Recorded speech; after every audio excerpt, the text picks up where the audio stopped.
دغه باران وریږي او په دغه باران کې چې نن موږ راوتلي یو په دغه مقصد باندې راوتلي یو چې دلته کې کومه نالایقه انتظامیه ده په تنګي کې ده په شب قدر کې ده او په چارسده کې ده زه په دې کې د فواد بی د نوي جان ډېره زیاته مننه کوم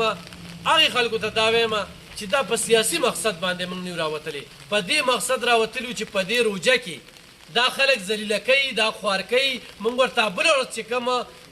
مطالبې ښودلې وي موږ ته یې لولیفپ چې کوم دی په خوله کې راکړو او موږ سره یې دوکه وکړه د انتظامي فراډ وکړو او د بېګا راسې تاسو مینتونه کوئ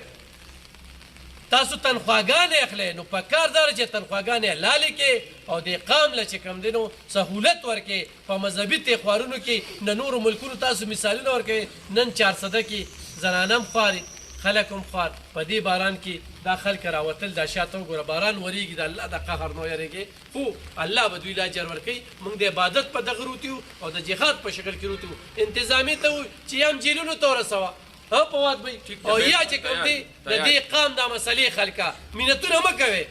داسې دي چې تاسو و تصویرونو باسئ کلیپ چیف سیکرټریال ته لاړه دلته لاړه په تصویرونو باندې رانه خلاصېږي ټوله روجه به چې کوم دی لکه د کونې به درپسې شي وي انشاءالله یا مسلې حل شي